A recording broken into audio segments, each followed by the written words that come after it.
कृतार्थदेव वन्दनं दिनेशवंशनन्दनं सुशोभिभालचन्दनं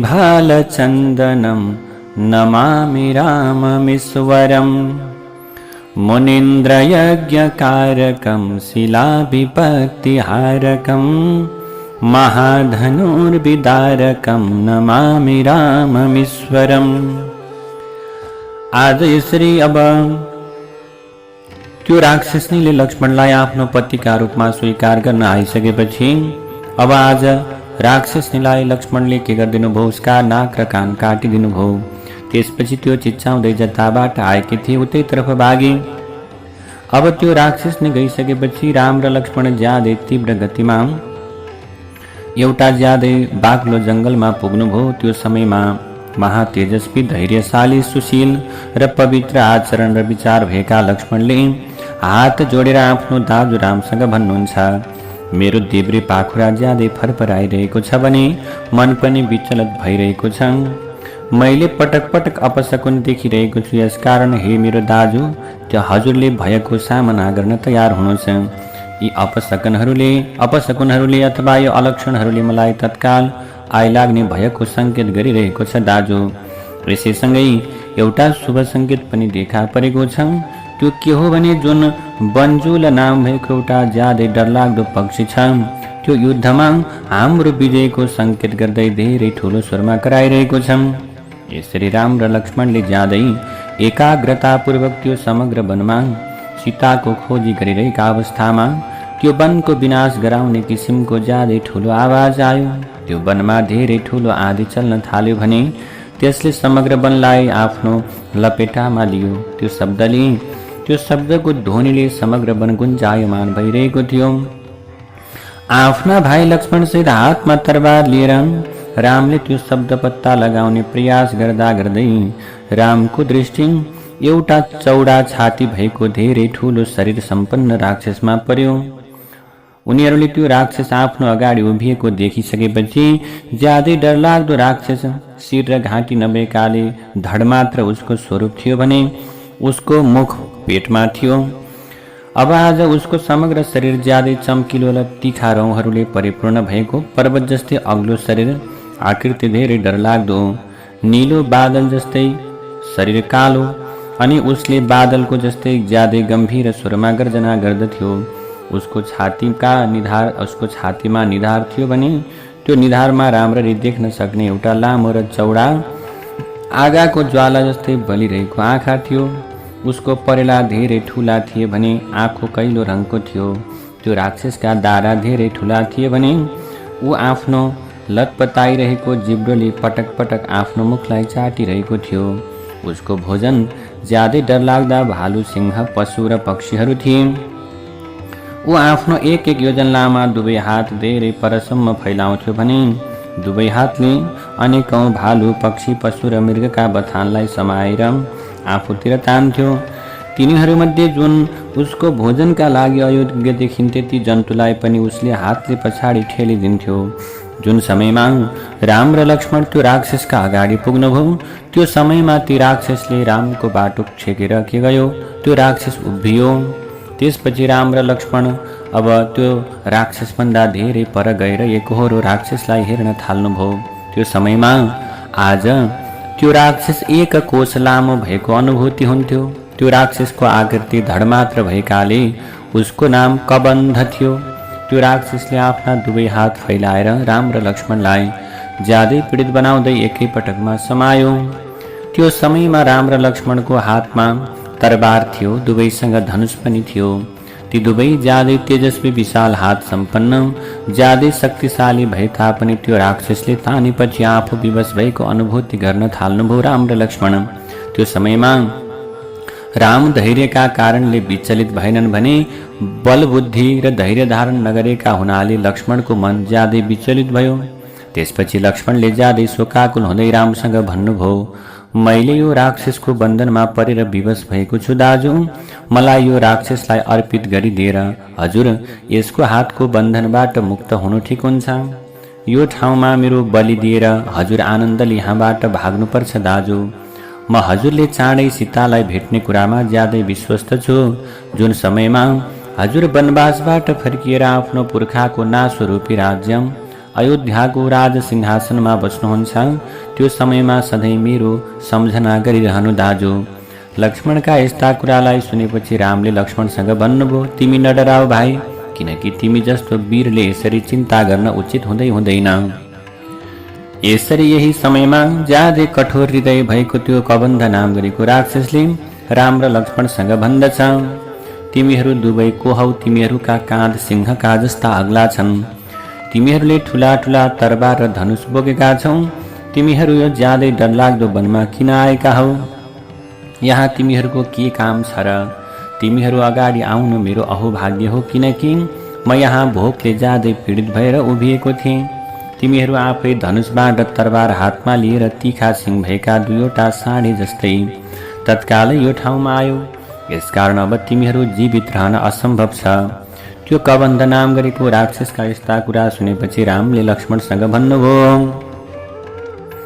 हे भाइ, हामी अकल्पनीय दुःखका कारणले ज्यादै दुखी भएका छौँ। त्यसमा पनि सीता हामीसँगै आएकी हुनाले हामीमाथि जीवनलीला अन्त हुने सङ्कट आइलाग्यो। कालले सबै प्राणीमा आफ्नो प्रभाव पारिरहेको हुन्छ। यो समयमा हामी पनि कालका प्रभावले सङ्कटबाट मोहित भइरहेका छौँ। यो कालले सबै प्राणीलाई सजिलोसँग आफ्नो वशमा पार्छ। जसरी बालुवाको पुल पानीले भत्काइदिन्छ, त्यसै गरी ठुला ठुला शूरवीर बलवान अस्त्रका ज्ञाता पुरुषले पनि युद्ध भूमिमा कालको वशमा परेर कष्ट भोग्नुपर्छ। यस्ता प्रकारका कुरा गरिसकेपछि रामले लक्ष्मणतिर हेर्दै आफ्नो बुद्धिलाई थिर बनाउनु भयो। यसरी आफ्नो हातको बन्धनमा बाँधिएका राम र लक्ष्मणलाई हेरेर त्यो कबन्धले भन्दछ, म भोकले ज्यादै पीडित भएको देखेर पनि तिमीहरू किन उभिरहेका छौ? किनकि प्रारब्धले तिमीहरूलाई मेरो भोजन बनाएर यहाँ पठाएको हो, यसैले तिमीहरूको बुद्धि बिग्रिएको हो। ती कबन्धका यस्ता कुरा सुनेर ज्यादै पीडित भएका लक्ष्मणले त्यो समयमा आफ्नो पराक्रमको निश्चय गर्दै समयअनुसार उचित र कल्याणदायक कुरा अब त्यो समयमा त्यो राक्षसले अथवा त्यो प्रकारको जसले पीडा दिइरहेको थियो राम र लक्ष्मणलाई पीडा दिइरहेको बेलामा लक्ष्मणले भन्नुहुन्छ, यो नीच राक्षसले हामीलाई आफ्नो मुखमा हाल्नुभन्दा पहिले हामीले आफ्नो आफ्नो तरबार निकालेर यसका लामा हात तत्कालै काटिदिउँ। यो ज्यादै ठुलो शरीर भएको राक्षस धेरै डरलाग्दो छ। यसको समग्र बल र पराक्रम यसको हातमा रहेको छ। यसले समग्र संसारलाई यथार्थ रूपमा पराजित गरेर अहिले हामीलाई मार्न चाहेको छ। राजाले यज्ञमा ल्याइएका पशुहरू जस्तै चेष्टाविहीन प्राणीको वध गर्न नहुने बताएको हुनाले हामीले यसको प्राण नलिएर हात मात्र काटिदिनु ठिक हुन्छ दाजु। राम र लक्ष्मणका यस्ता कुरा सुनेर त्यो राक्षसलाई धेरै रिस उठेको हुनाले उसले आफ्नो मुख फैलाएर उनीहरूलाई खाने प्रयास गर्न थाल्यो। यही समयमा मौकाको ज्ञान भएका राम र लक्ष्मणले ज्यादै हर्षित हुँदै काँधमा काटेर उसका दुवै हातहरू भुइँमा खसाइदिनुभयो। राम उसको दाहिने भागमा उभिएका हुनाले रामले तरबारले राक्षसको दाहिने हात सजिलै काटिदिनुभयो। देब्रे भागमा रहेका लक्ष्मणले त्यो राक्षसको देब्रे हात काटिदिनुभयो।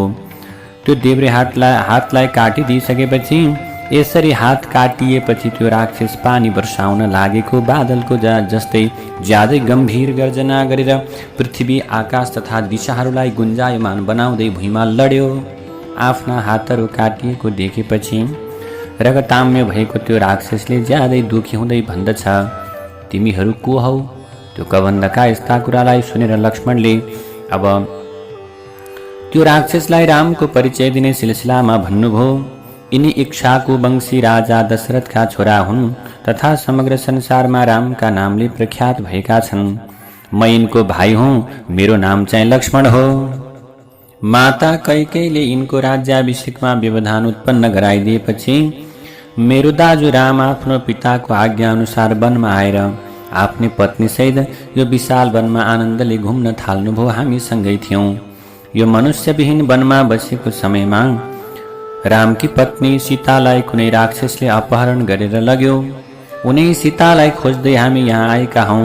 बरु तिमी को हौ र किन कबन्ध जस्तो रूप धारण गरेर यो वनमा बसेका छौ?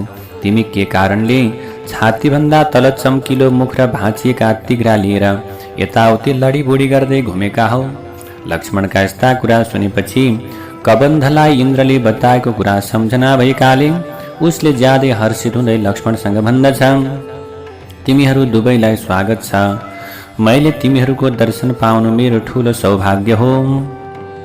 आज चाहिँ मेरा यी हातहरू दुईवटा मेरा लागि ज्यादै ठुलो बन्धन भएका थिए। यी हातहरू आज मेरो भाग्यका प्रभावले तिमीहरूले काटिदेऊ। मैले आफ्नो उद्दण्डताको फलस्वरूप यो ज्यादै कुरूप रूप पाएको हुँ। अब म तिमीहरूलाई यो सबै हुनुको कारणका विषयमा यथार्थ बताउँछु भनेर राक्षसले भन्दछ। प्राचीन कालमा मेरो रूप र बल पराक्रम सम्पन्न चिन्तन गर्न नसकिने रूप पनि पराक्रम पनि बल पनि तीनवटै लोकमा प्रख्यात थियो। मेरो शरीर पनि सूर्य चन्द्रमा र इन्द्रको शरीर जस्तै तेजस्वी थियो। यस प्रकारको शरीर भए तापनि मनुष्यलाई ज्यादै भयभीत बनाउने यो धेरै डरलाग्दो राक्षसको रूपलाई धारण गरेर यताउता घुम्दै वनमा बस्ने ऋषिहरूलाई भयभीत बनाउने गर्थे। आफ्नो यस प्रकारको व्यवहार देखाएर एक दिन मैले ठुलशिरा नाम भएका महर्षिलाई धेरै रिस उठाइदिएँ। उनी अनेकौं प्रकारका जङ्गली फल र कन्दमूल लगायत भेला गरिरहेका थिए। त्यो समयमा उनलाई मैले यो राक्षसको रूप धारण गरेर ज्यादै भयभीत बनाइदिएँ।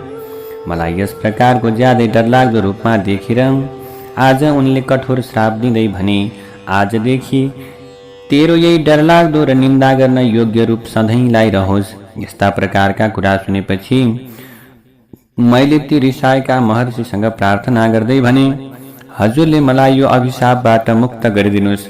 भन्दा उहाँले भन्नुभयो, जुन समयमा राम र लक्ष्मणले आज तेरो दुवै हातलाई काटेर तँलाई मनुष्यविहीन वनमा जलाइदिनेछन्, त्यो समयमा तैँले फेरि आफ्नो ज्यादै उत्तम सुन्दर र शोभा सम्पन्न रूपलाई प्राप्त गर्नेछस्। यसकारण म एउटा ज्यादै दुराचारी राक्षस हुँ। मलाई यो रूप युद्धमा इन्द्रको रिसबाट प्राप्त भएको हो। मैले प्राचीन कालमा राक्षस भएर पनि ज्यादै कठोर तपस्या गरेर ब्रह्मालाई प्रसन्न बनाएको हुनाले उहाँले मलाई दीर्घजीवी हुने वरदान दिनुभयो। यस प्रकारले वरदान पाइसकेपछि ममा धेरै समयसम्म जीवित रहने आयु पाएको छु भन्ने अहङ्कार उत्पन्न भएकाले मैले इन्द्रले पनि मलाई केही गर्न सक्दैनन् भन्ने निश्चय गरेर एक दिन मैले युद्धमा देवताका राजा इन्द्रलाई आक्रमण गरेँ। त्यो समयमा इन्द्रले ममाथि 100वटा धार भएको वज्रको प्रहार गरे। उनले प्रहार गरेको वज्रले मेरा तिघ्रा र शिर मेरो शरीरभित्र पसे। मैले धेरै प्रार्थना गरेको हुनाले मलाई यमलोक पठाएनन् र भने, ब्रह्माले तँलाई प्रदान गरेको दिएको दीर्घजीवी हुने वरदान सत्य होस्। त्यसपछि मैले भने, तिमीले आफ्नो वज्र प्रहार गरेर मेरा तिघ्रा शिर र मुख नष्ट गरिदेऊ। अब मैले कसरी खाने नखाएर कसरी लामो समयसम्म जीवित रहन सकुला? मेरा यस्ता कुरालाई सुनेपछि इन्द्रले मेरा हात 1-1 योजन लामा बनाइदिए र तत्कालै मेरो पेटमा तीखा धारा भएको मुख बनाइदिए।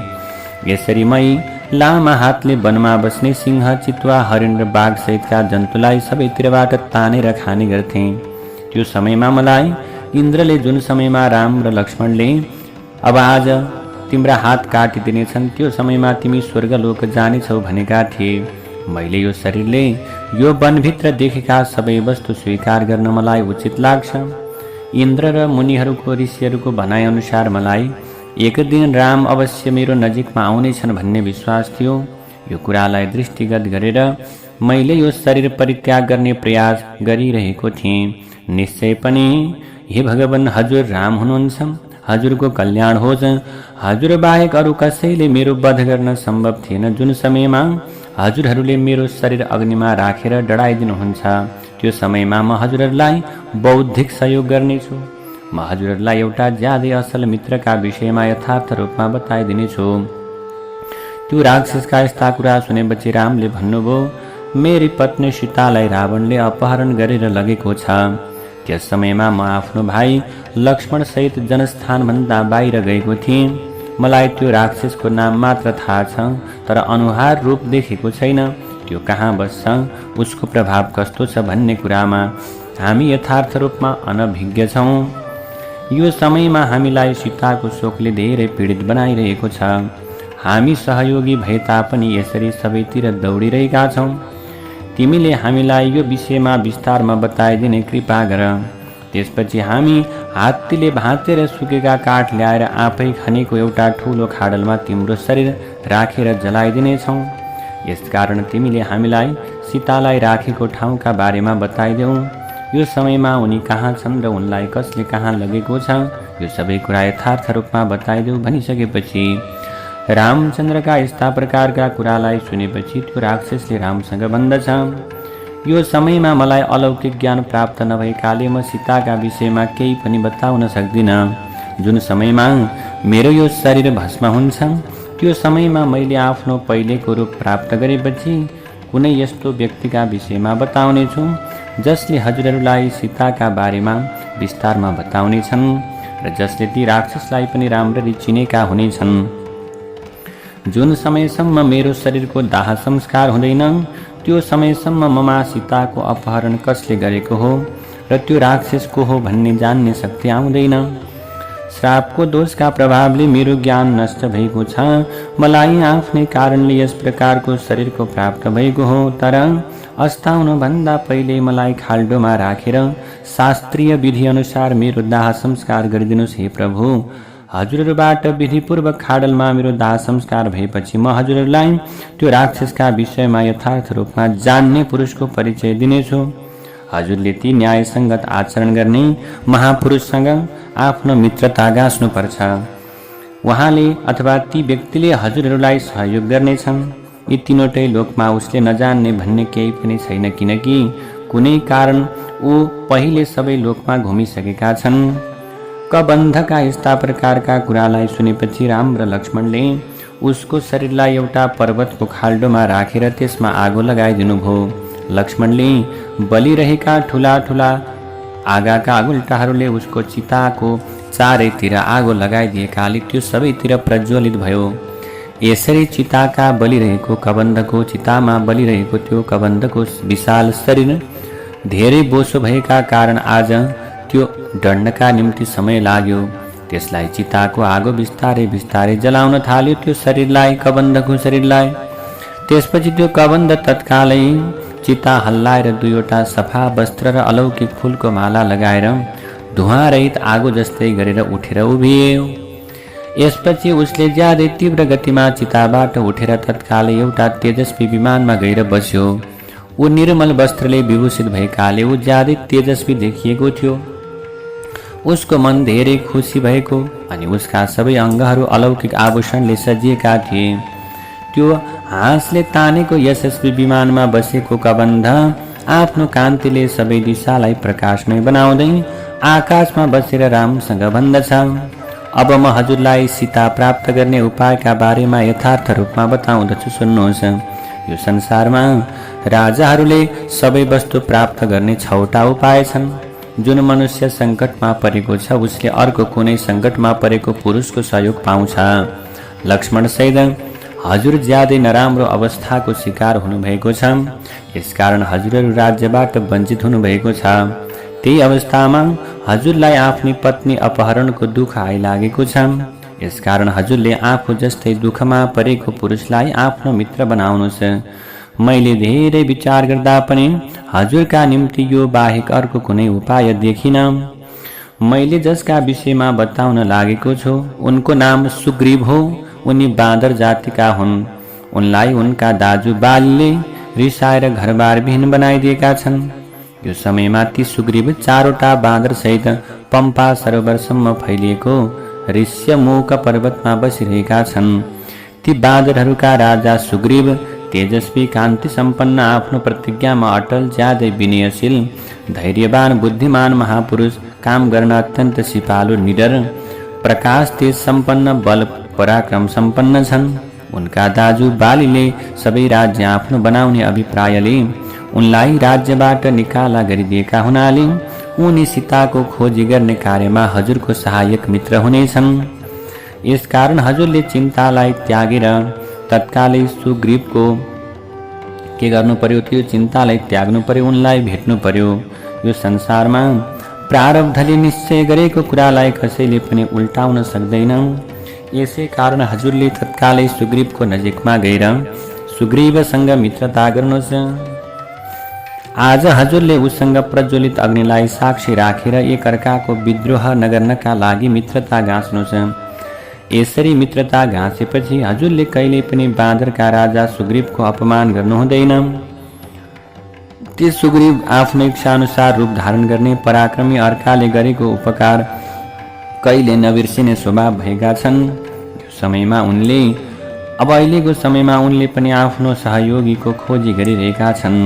हजुरहरू दुवै उसको पनि कार्य सिद्ध गर्न सक्षम हुनुहुन्छ।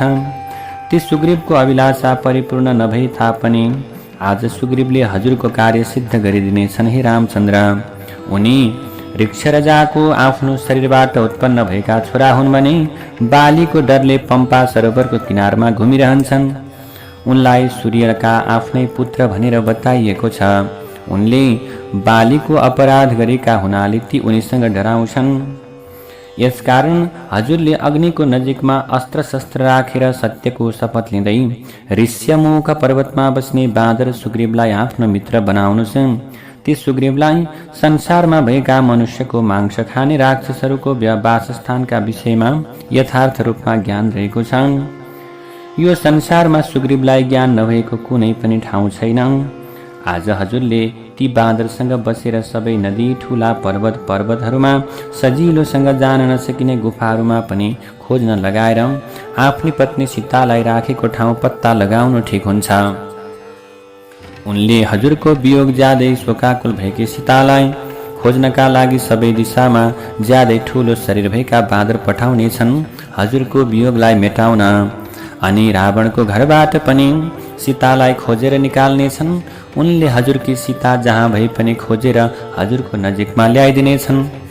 यस प्रकारले रामलाई सीता खोज्ने उपाय बताएपछि कबन्धले फेरि अब रामसँग भन्दछ, यहाँबाट पश्चिम जानुहोस् अनि ती फूलले परिपूर्ण भएका रुख भएको बाटो हजुरका लागि सुखदायक हुनेछ।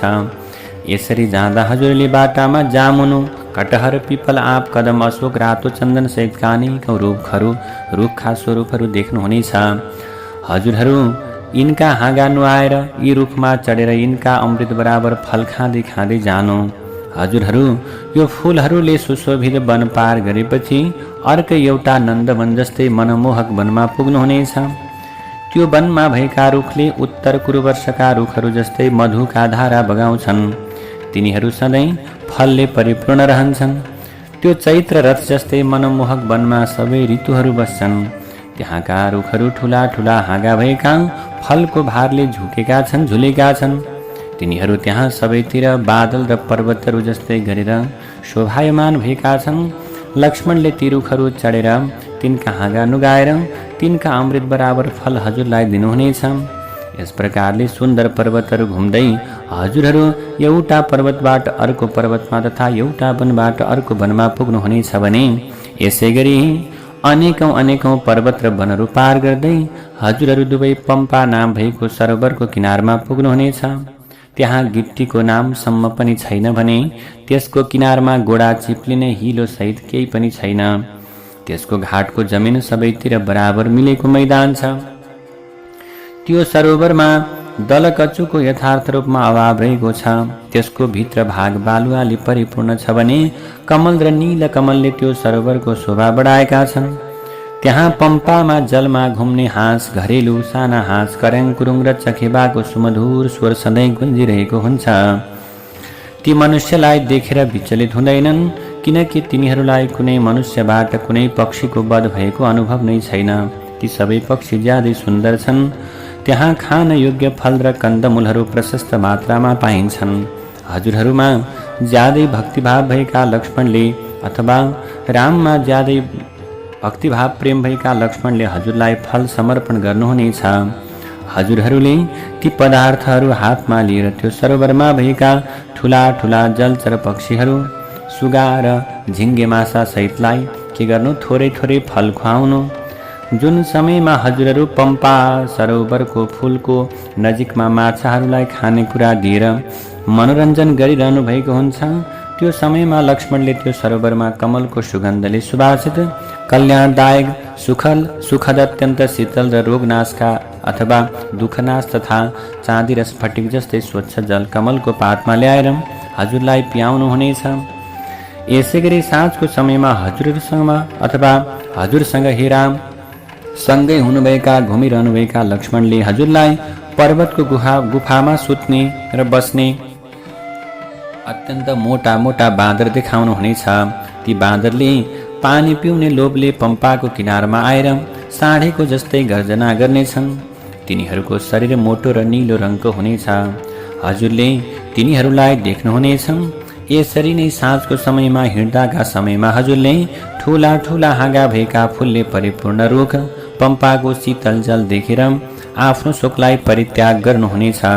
त्यहाँ फूलले परिपूर्ण भएका चुवार सानो पाङ्राको रुख शोभायमान भएका छन् भने जलभित्र नील कमल र कमल फुलेको देखिनेछन्। त्यहाँका ती फूलहरू कुनै पनि मनुष्यले टिपेर के गर्दैनन्, लग्दैनन्।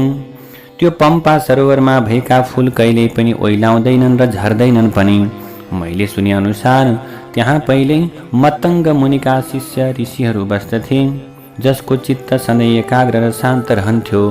तिनीहरू आफ्नो गुरु मतङ्ग मुनिका लागि फल र कन्दमूल लिन जाँदाका अवस्थामा थकित भएपछि उनीहरूको शरीरबाट पृथ्वीमा पसिनाको जुन थोपा खसेका थिए ती उनै मुनिहरूको तपस्याले तत्कालै फूलका रूपमा परिणत हुन्थे।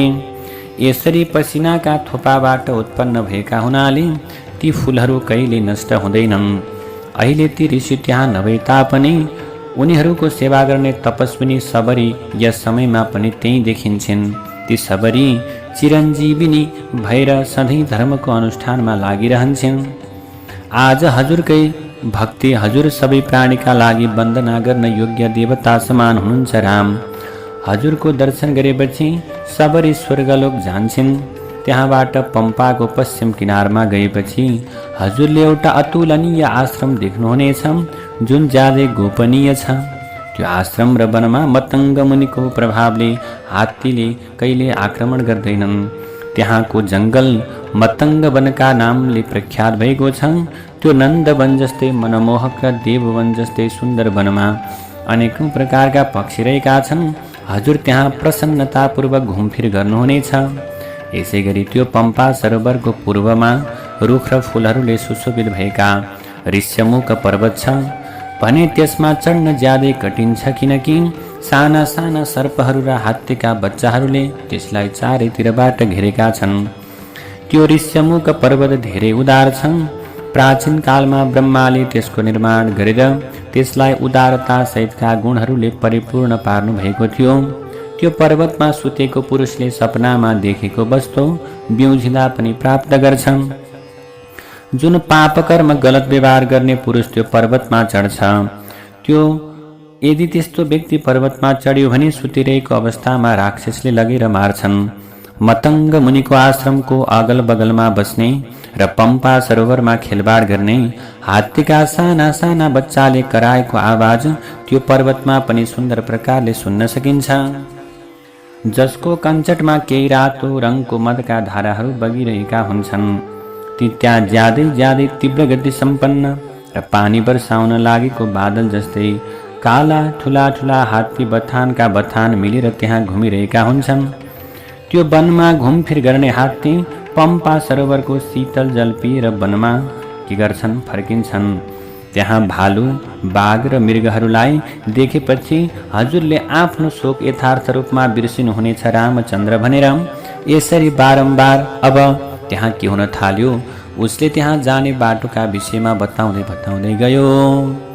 रामाय रामभद्राय रामचन्द्राय वेधसे रघुनाथाय नाथाय सीतायाः पतये नमः।